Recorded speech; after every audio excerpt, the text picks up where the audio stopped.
Docker and Kubernetes. When we say Docker and Kubernetes, we are talking about the concept of containers. What are we talking about?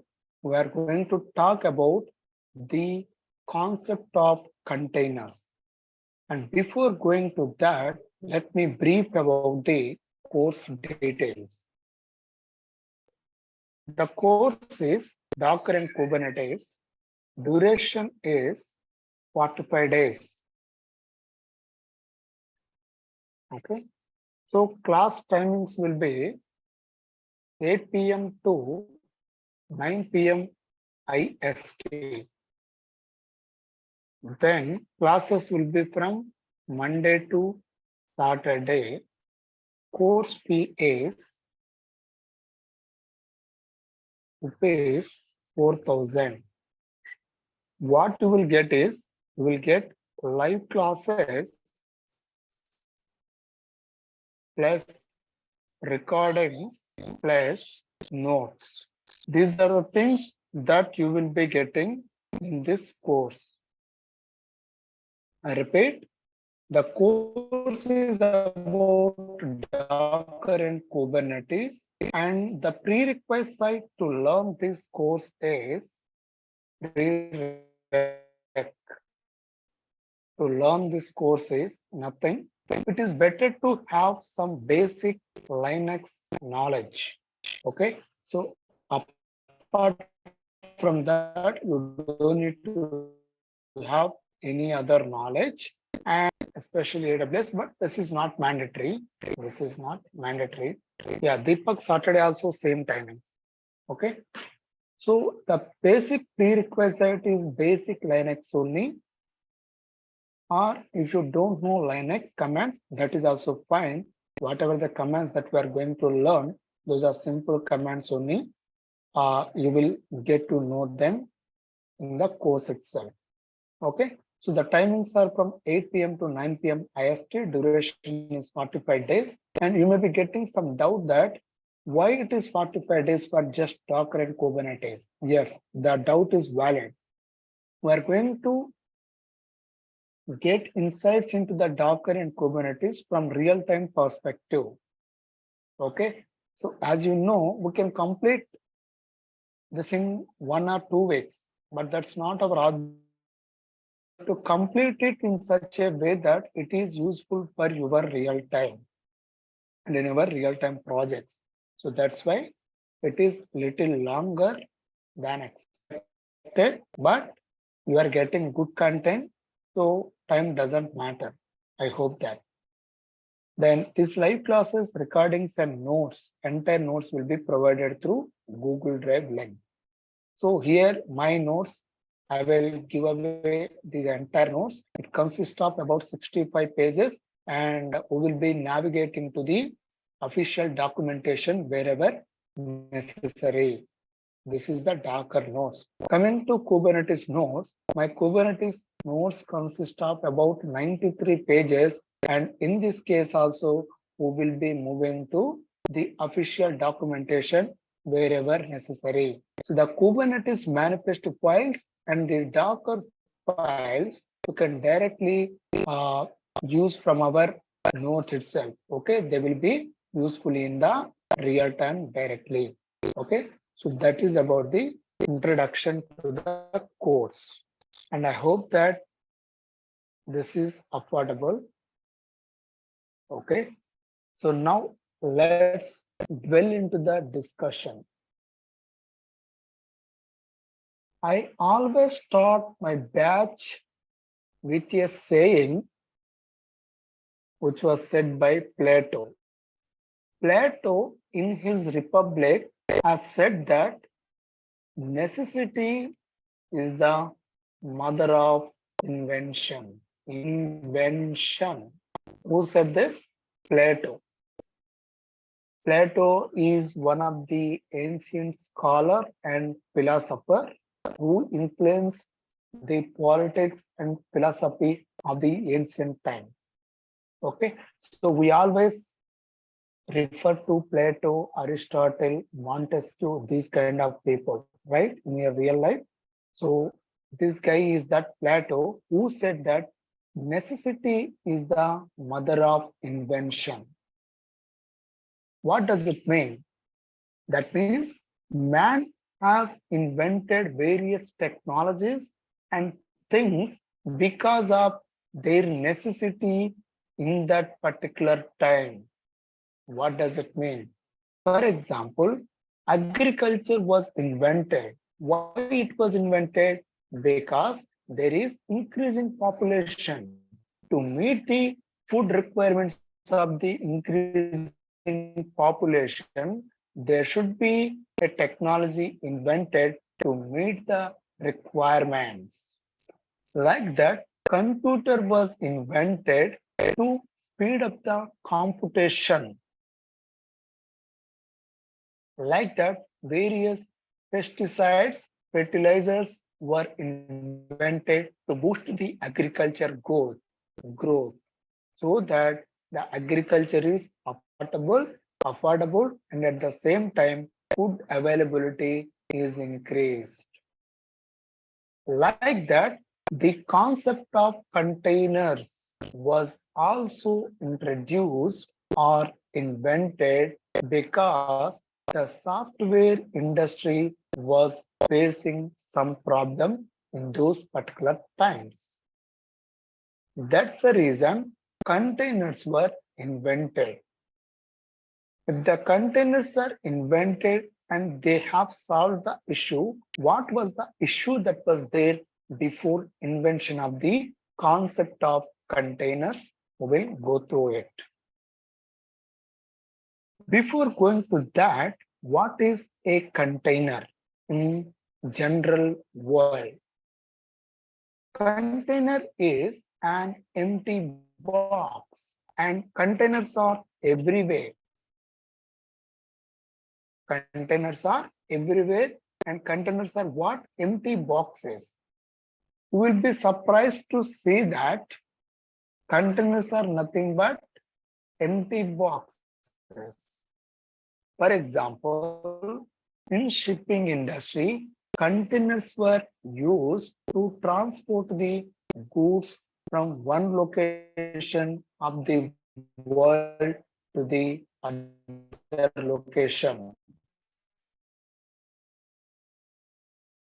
In the same way, in roadways also, when you are going on highways,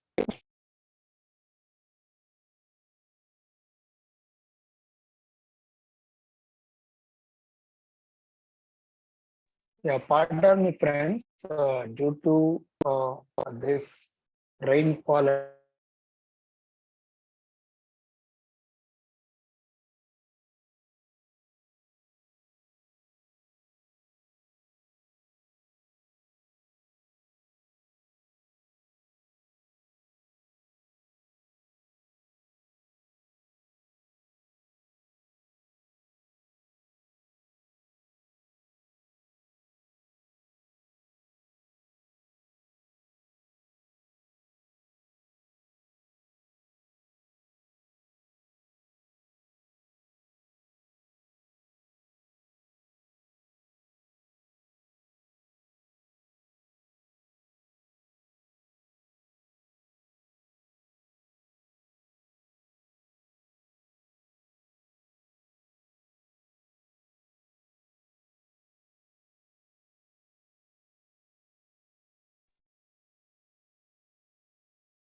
Okay, so host disabled screen sharing.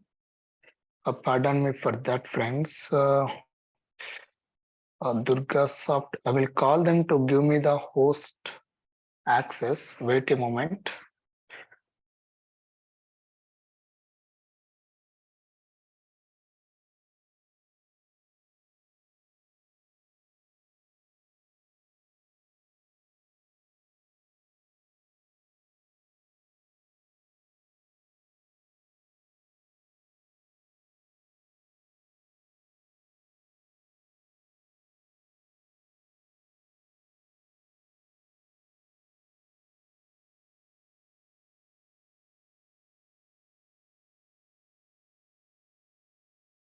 So the DurgaSoft people are there in the meeting, but they may not be hearing what I'm telling.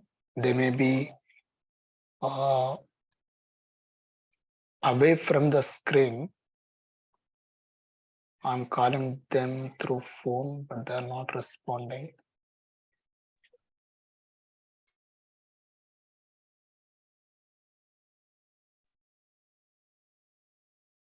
Please be patient for some time. Sir, can we ask any doubts before the session starts? Yeah, madam, can you please ask any doubt?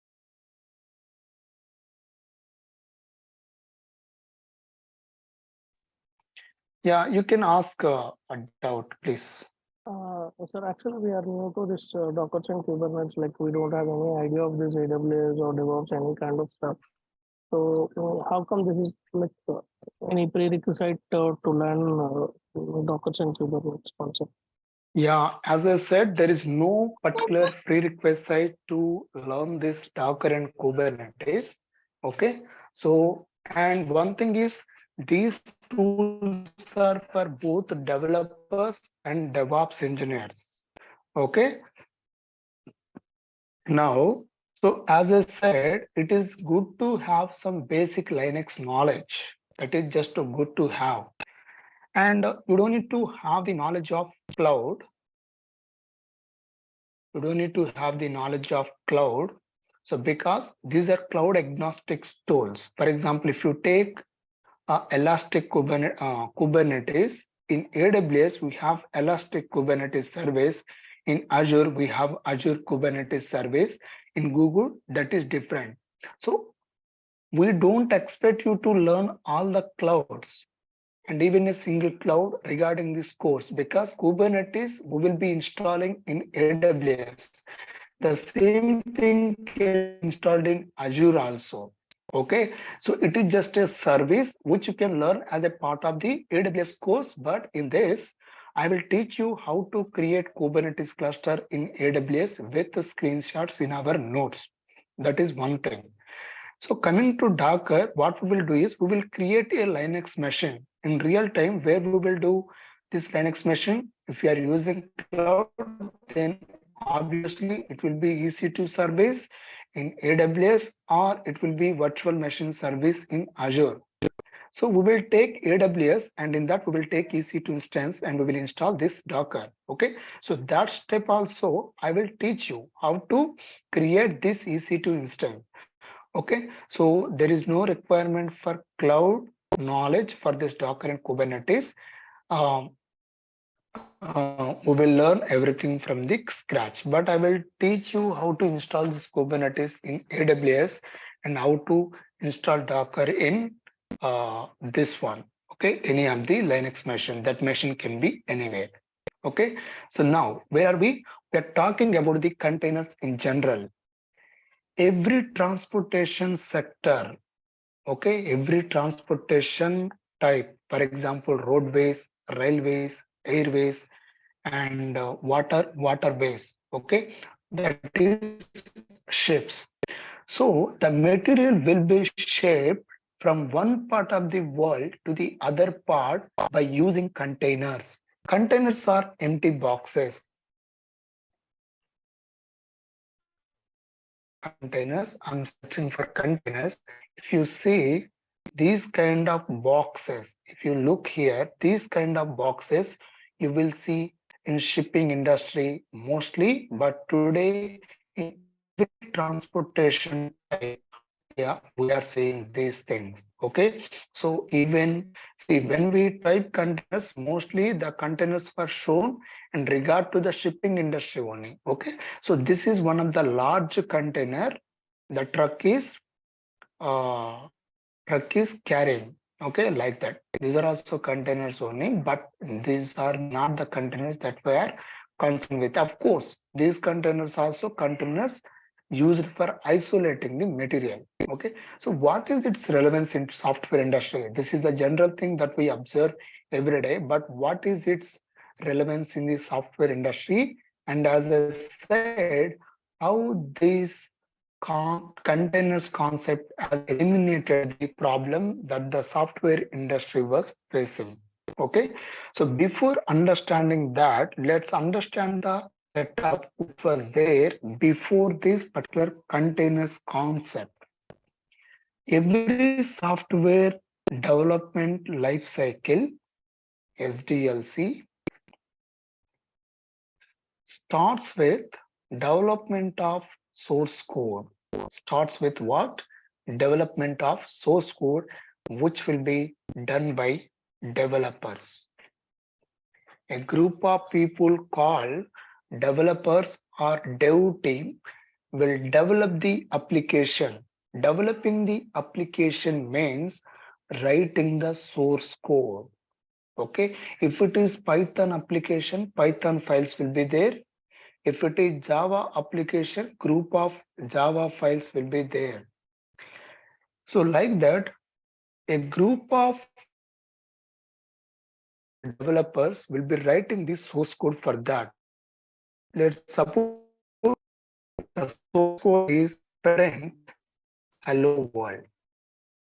This is a simple application and it is of a file. Okay, so this is a file source code. This developed is to be there and that computer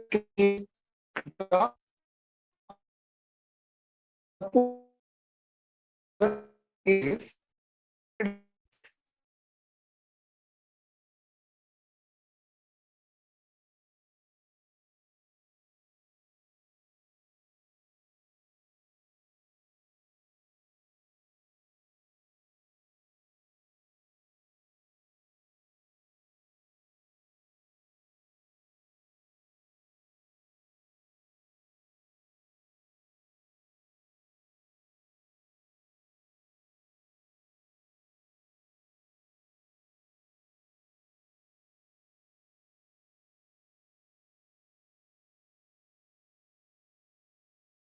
yeah, sorry guys, again some network interruption here. The weather is so violent.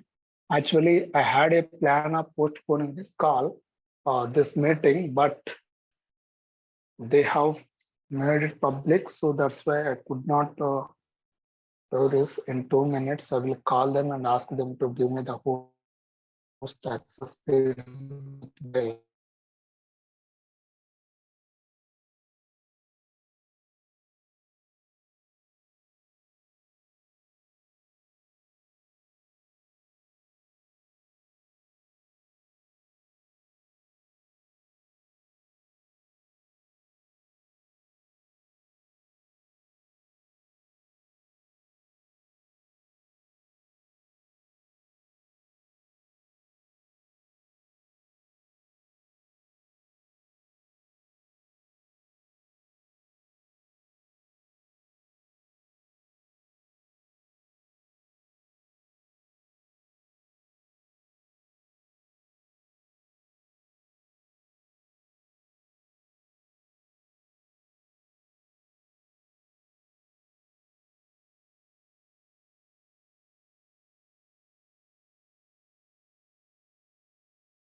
Every developer will be provided with a machine. Okay, so generally which is installed with what? Windows. But what if the requirement is that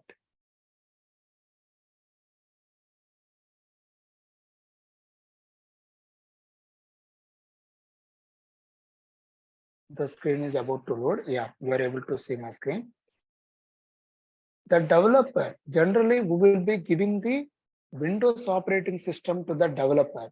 But imagine a situation where the developer needs Ubuntu operating system. Okay, so please observe carefully. This is a host machine with some CPU and RAM as the memory.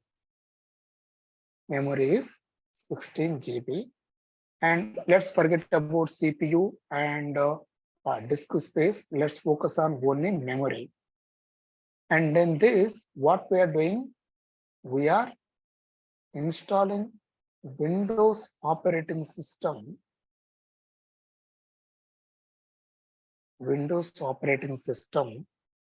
and we are giving this to the developer. But developer needs Ubuntu operating system to develop a particular application. This need arises in real time. Sometimes some developers wants what they wanted to have Ubuntu operating system, but he has provided with Windows operating system. How to give the Ubuntu operating system? For that, the company has to purchase one more laptop and install Ubuntu operating system in that. Ubuntu operating system in this. Ubuntu operating system in this and give it to the developer. So in this case, two problems. One is the same developer is provided with two systems and it is cost burden for the company also. And at the same time, the disk has to be there for these two systems because today it is working from home. So that problem is eliminated. So this laptop, both the laptops have to be given to the same developer. And imagine if there are thousands of employees are there in the company. Do we need to provide the two laptops for almost all the developers who are in need of Ubuntu operating system? No, that is not the prudent way. To eliminate this problem, the concept of hypervisor was invented. What is it? The concept of hypervisor was invented. In hypervisor technology, what we do is we will install hypervisor in the same host machine where our Windows operating system is there. Hypervisor. We will install hypervisor in this. This hypervisor enables us to install guest operating system in the same host machine. Earlier, to provide with the Ubuntu operating system, the company has to procure new laptops for the developers who are in need of Ubuntu operating system. But with the advent of hypervisor technology, the same host machine where your Windows operating system is installed can be used to install Ubuntu operating system also. So here we have eliminated the need for purchasing the new laptop, and within the same laptop, what we are doing, within the same laptop, we are installing another operating system also. Very beautiful. And here the developer now provided with the Ubuntu operating system, now he can happily develop his application. Now let's suppose that the application is being developed, and for this application to be developed and tested in the machine of the developer, what he needs to do? He has to install some dependencies. I'm representing that with depend. So what does it mean? Dependencies means, for example, if you want to install Jenkins in your Ubuntu machine, what you need to do? You have to install Java and other binaries and libraries. Jenkins is a Java-based automation server. You know that if you are part of DevOps or any other thing. So Jenkins, for Jenkins application, the Java is a dependency. Like that, for this application one, some dependencies will be there, and those dependencies will be installed in the Ubuntu operating system where developer is trying to develop this application one. This is good. And we can launch multiple guest operating system in the same host machine as long as there is sufficient resources in the host machine. That means there should be sufficient memory, CPU, and disk space available to launch the virtual machines called as guest operating system. This is called as host operating system, and these are called as the guest operating system. Here we can install Ubuntu 18, here you can install Ubuntu 20, and you can launch another virtual machine. There you can install Windows different version also. So here the hypervisor is enabling us to install multiple guest operating systems in the same host machine. Good. Some advancement from earlier setup to this setup. That is good. Okay. So let me drag it to this corner. Now this is developed. Once the application is developed, what is the next steps in DevOps culture? The application source code has to be preserved in version control system. Which control system? Version control system, and especially the distributed version control system like GitHub, Bitbucket, or Azure repos. For example, this is a GitHub. This is a GitHub. Here, what we are doing is the particular developer will be pushing the source code from his machine to the central repository. Now, here, what happened? The same application source code is stored in the distributed version control system, and it is available for use. The application source code is available for use. What is the next step? The developer has developed the application in his machine, and he has ensured that the application is successfully working at least in his own laptop.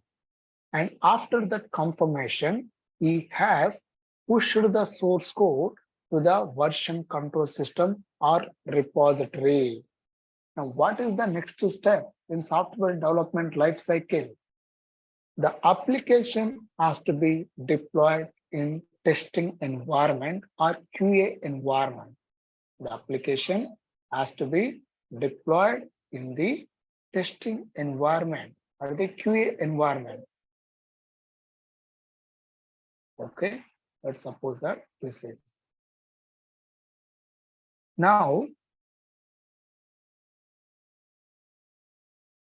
this application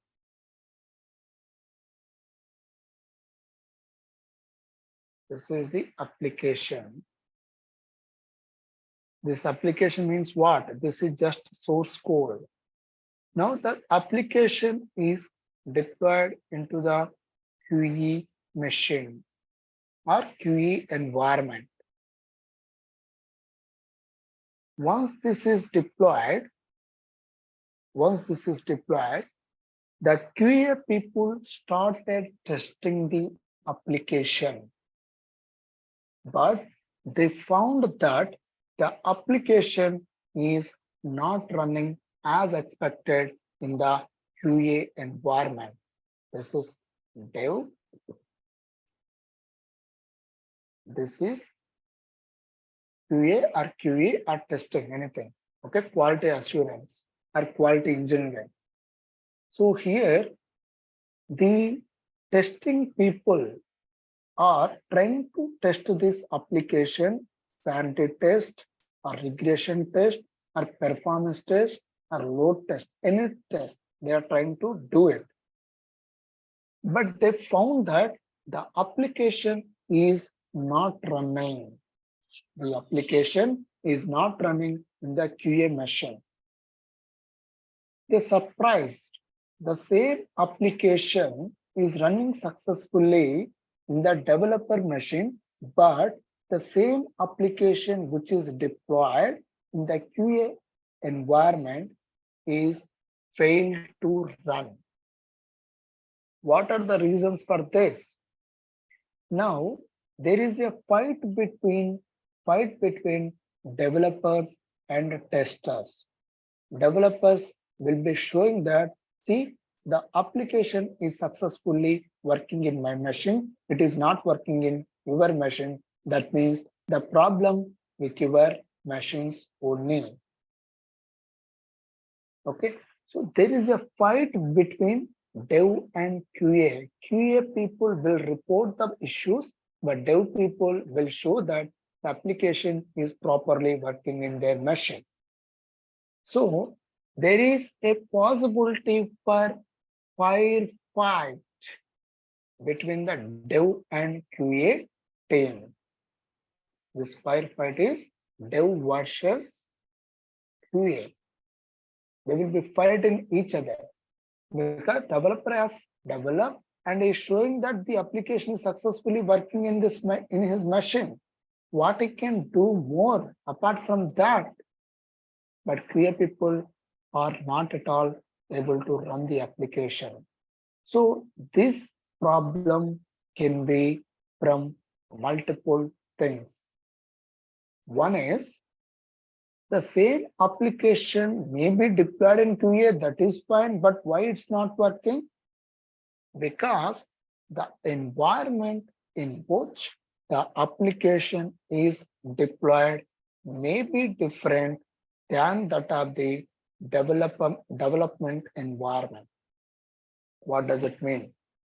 For example, here the operating system in which it is developed is Ubuntu 18.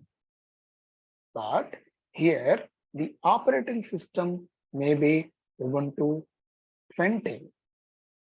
So we doubted that this application failure in the QA is maybe due to the operating system version conflict.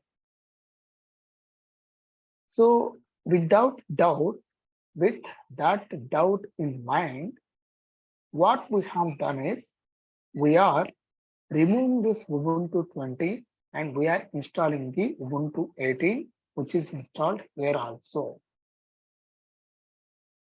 thinking that this may eliminate the problem. Once after installing Ubuntu 18, again the application is deployed.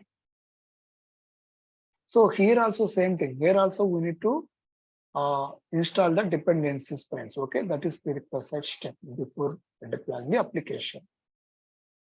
So here we thought that the application failure may be due to the operating system version conflict. So with that, what we have done, we have replaced the operating system with the same operating system as that of the dev environment operating system, that is Ubuntu 18. But still the application is failed to run in the QA environment. What else can be the reason? The reason can be with regard to dependencies that are required for this particular application. For example, what are these dependencies? Let's go to our notes and check here.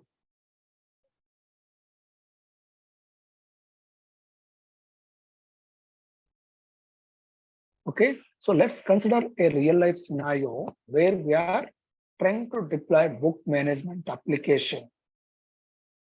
Okay, so this book management application is developed using Node and Express and some Python and all. So what are the requirements for this particular book application?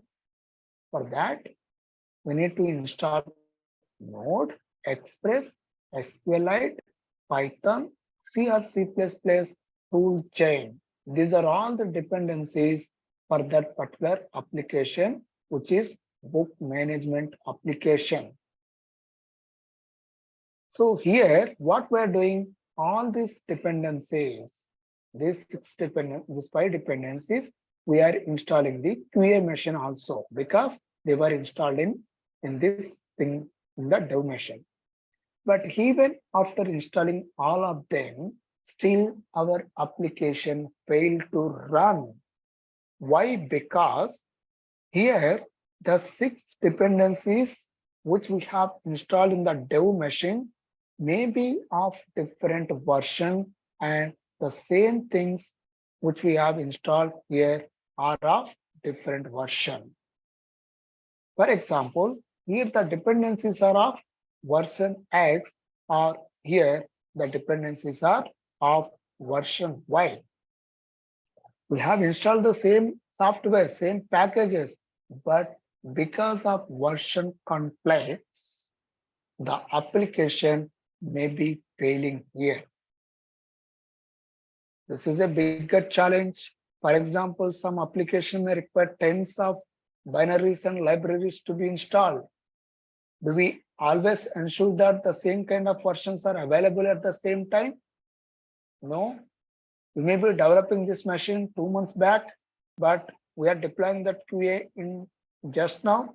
So there is 2 months difference. So in that period, there is new update for that. And the old software or the old dependencies, which is in developer machine, may not be available this time. Okay.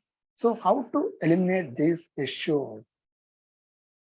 For this, the concept of containers was invented.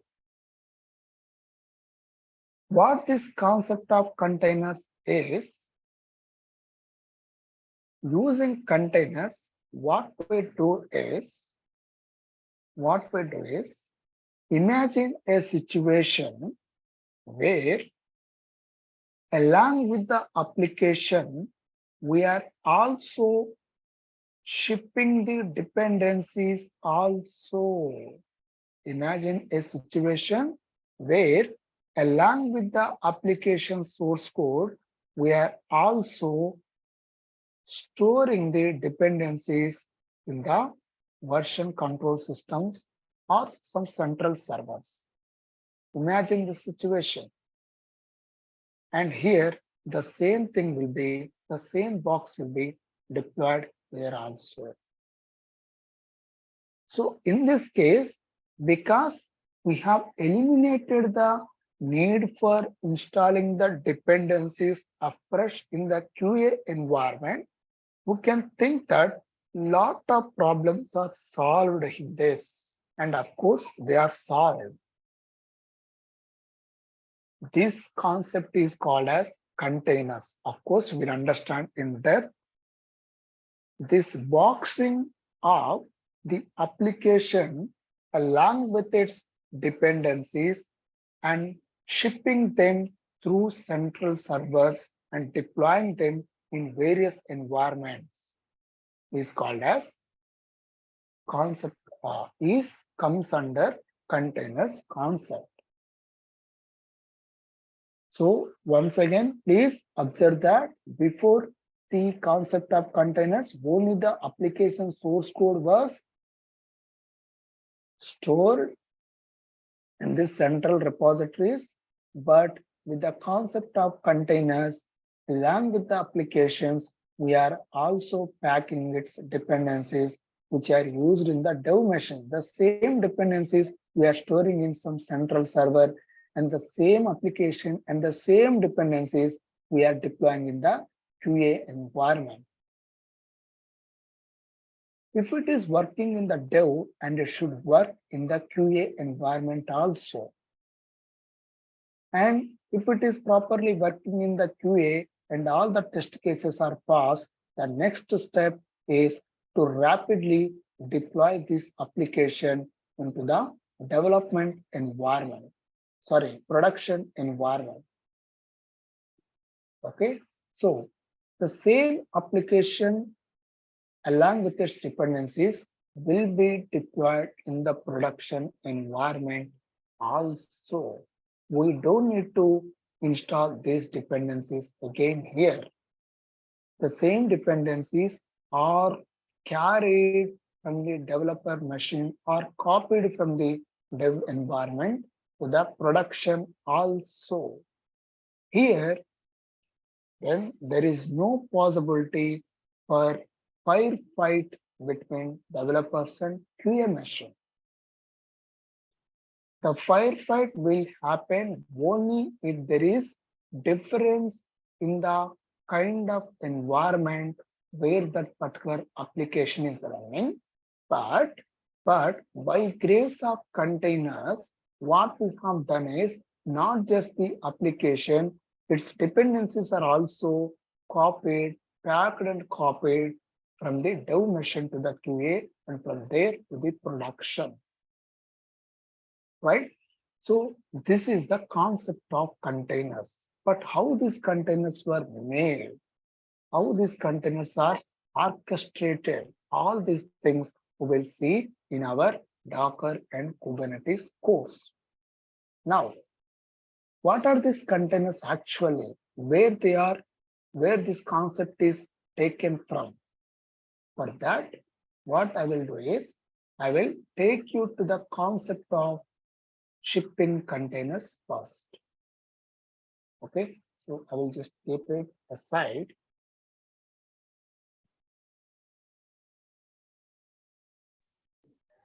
Can we containerize operating system also?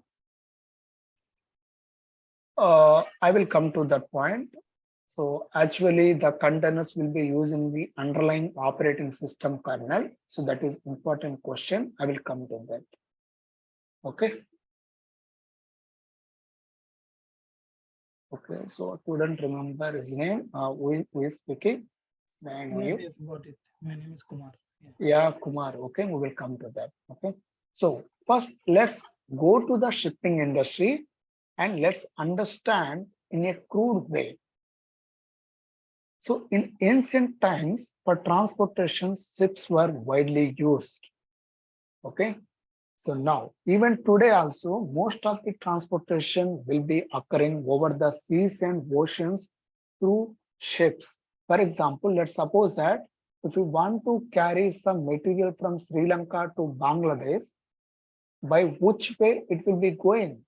By seaways only, by waterways only, the ships will, the material will be transported using ships. Okay. Now, what we will do is, let's suppose that this is a ship owned by some ship owner.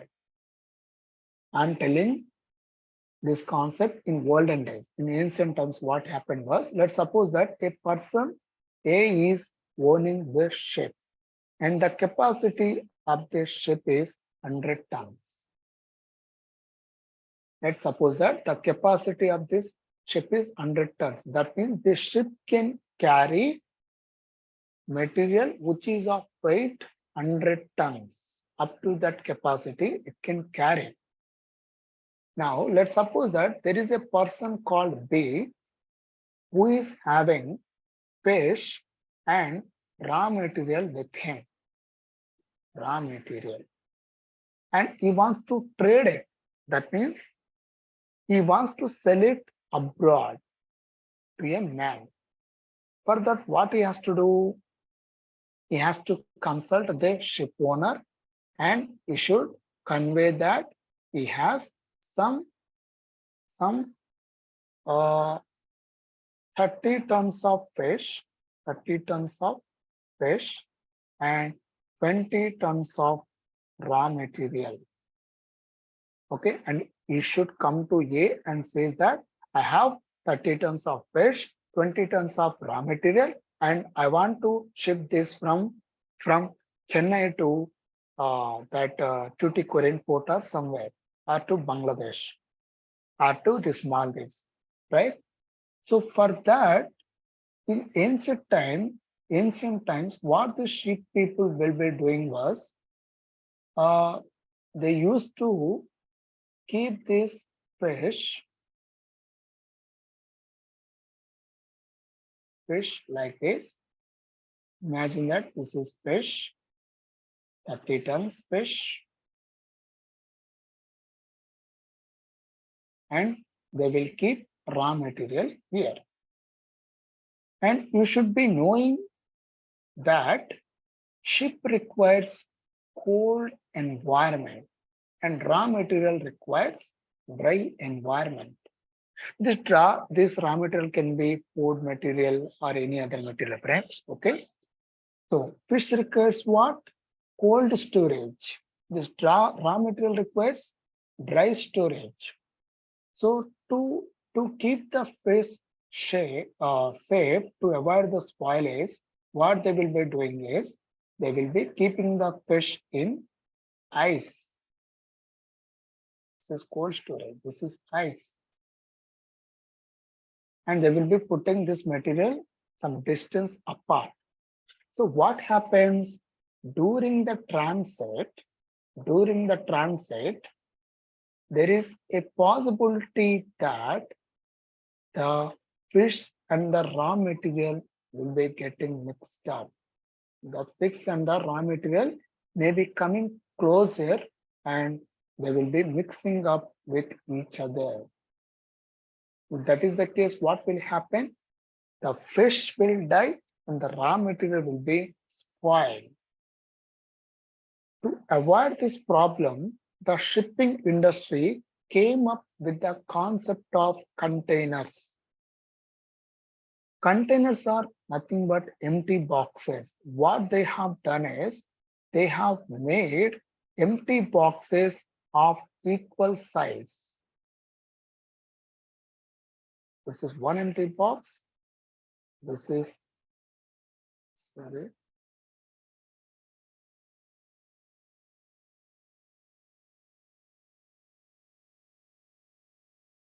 Okay. Where is my empty box? It has gone. Okay. This is one empty box. This is another empty box. This is another empty box. And let's suppose that the capacity of each box is 10 tons. The capacity of each box is 10 tons. Now, what they have done is they have put the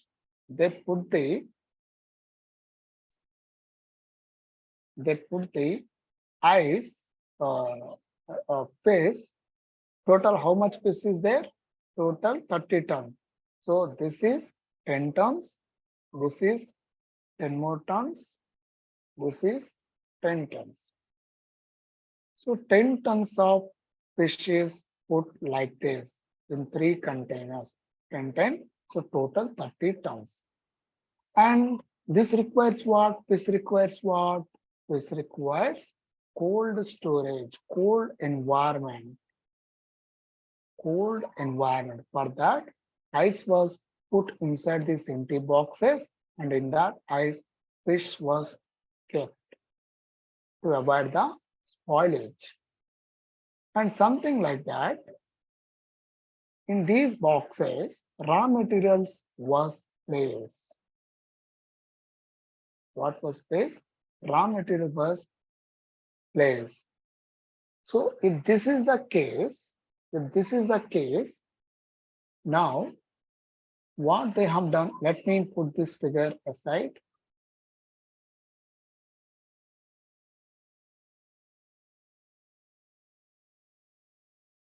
Okay, so this is the setup. Now, here we have seen the problem. What was the problem? There is a possibility that fish and raw material will be getting mixed up. So in the setup, what they have done, they have created the empty boxes and they put the ice and raw material like this. Okay.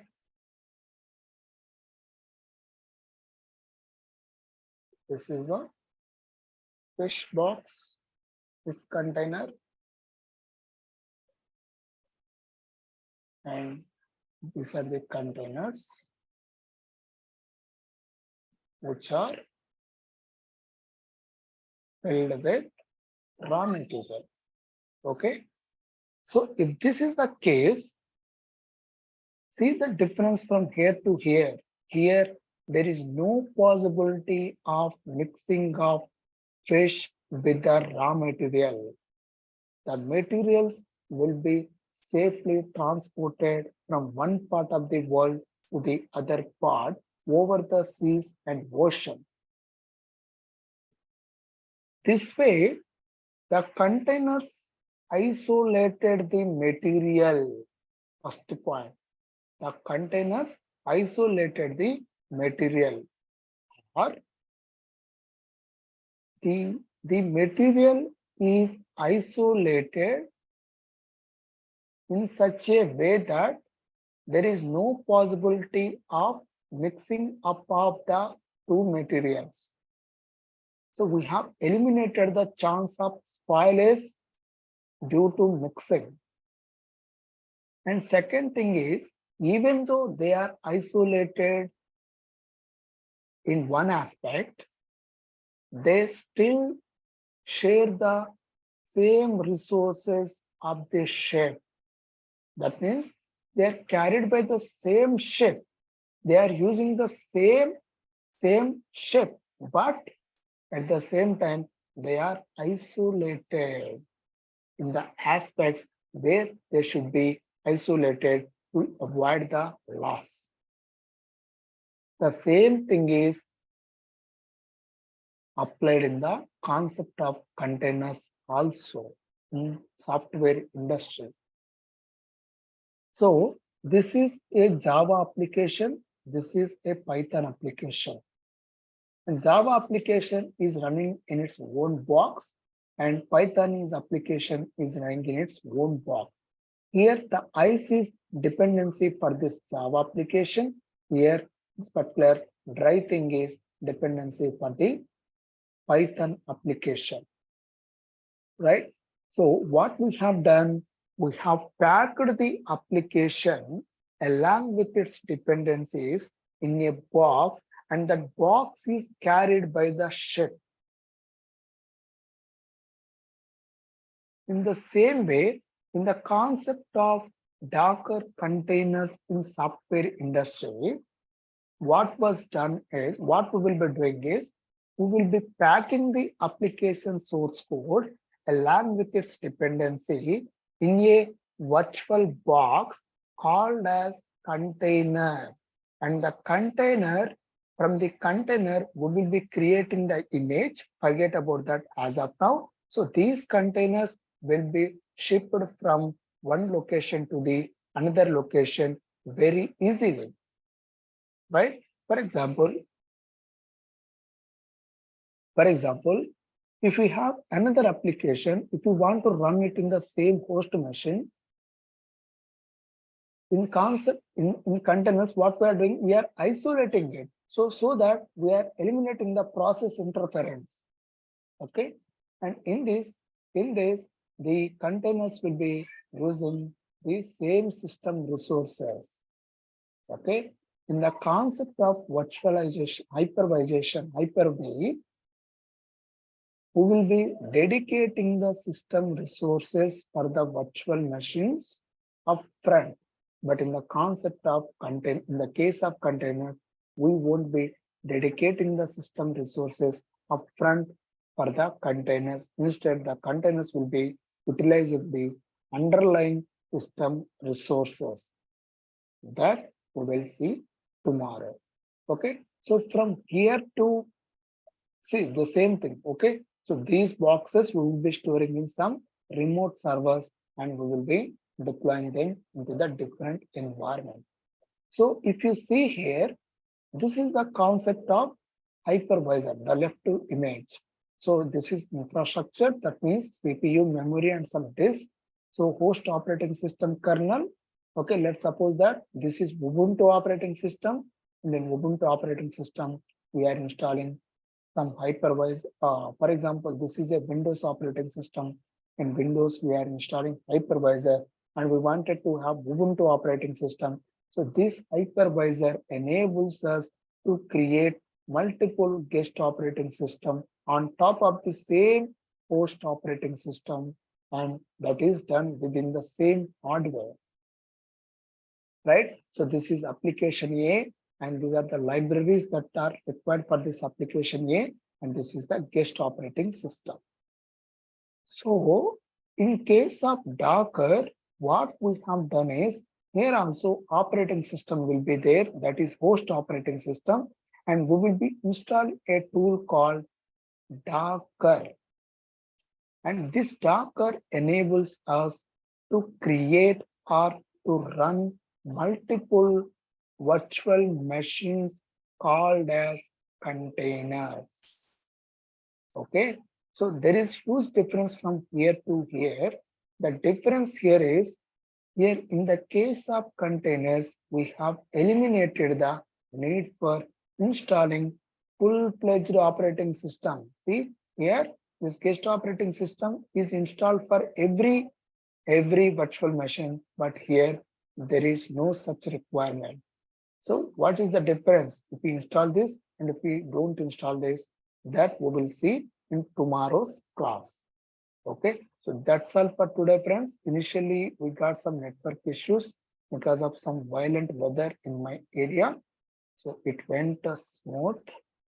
That is good. So I want to brief the I will brief the course detail. Yeah, Aditya, they will be sending this demo video to your mail most probably by tomorrow. So they will be uploading it and you will get the same demo video to your mail also. Okay. So I think, yeah, Deepak is asking a question. Out of 45 classes, how many for Docker? So for Docker, about 20 classes will be there. About 17 to 20 classes. For Kubernetes, about 25 classes will be there, right? So everything we will be doing practical only. So again, I'm So what is the timing for the course? Yeah, so I will be repeating the same thing now. Course name is Docker and Kubernetes. Timing, class timing is 8 p.m. to 9 p.m. IST and Monday to Saturday. So Monday to Saturday means there is no classes on, there is no class on Sunday. And one more thing is what you will be getting is fee is rupees 4,000. You will be getting live classes plus recordings plus class notes to Google Drive, right? So this is the thing. Anything I forgot? So duration is 45 days. Sir, is your course enough to do certifications on Docker and Kubernetes? Yeah. So that is enough. You have to practice. For example, if you take Kubernetes, okay. So Kubernetes, you have to practice. Kubernetes is a real-time exam, right? So the Docker certification have not gone through that syllabus and the Docker, but whatever we will be using in real time, everything will be covered in this Docker course. And Kubernetes, we need to practice. Then only we will be able to crack the certification course, because Kubernetes, it's a real-time exam. It's not theory. For example, if you take AWS, there are multiple choice and other. That is theory. But here you have to do hands-on in Kubernetes. So if you practice, you will be definitely cracking the Kubernetes certifications. Okay, thank you, sir. Thank you. Okay, so they will be following up with you guys. They may be calling you for this course to be subscribed. Notes which you have shown will also be shared. Correct, sir? Yes, Deepak. All the notes, the complete notes, whatever is my notes, that I will share with you. Total notes. Okay. What is difference between DevSecOps and DevOps? So that is related to DevOps, and this is related to Docker and Kubernetes, right? So in DevSecOps, there is more importance to security practices. Okay, so DevOps, we will be operationalizing the application, but we are not concerned with the security. So in DevSecOps, there is different platform will be used. Okay, so you can get that through official documentation. Let's discuss our discussion to this Docker and Kubernetes, and this Docker and Kubernetes are part of the DevOps. Okay. Okay. Okay, guys. Thank you. Let's meet tomorrow. Thank you. Bye. Hello. Yeah. Sir, can you please cover some basic Linux environment, how Linux environment and commands in at least 1 or 2 classes? Yeah, sure. As per the Docker and Kubernetes, whatever the commands that we will be using, I will cover them. Okay. Yes. Yeah. Okay, guys. Bye. Thank you. Let's meet tomorrow. So you will be eligible for tomorrow also. For 2 to 3 classes, you will be eligible for free. After you can take a decision and you can come for paid classes also. Okay, you can join freely tomorrow as well. For the next 2 to 3 classes, you can join up to Saturday. Yeah. Bye, guys.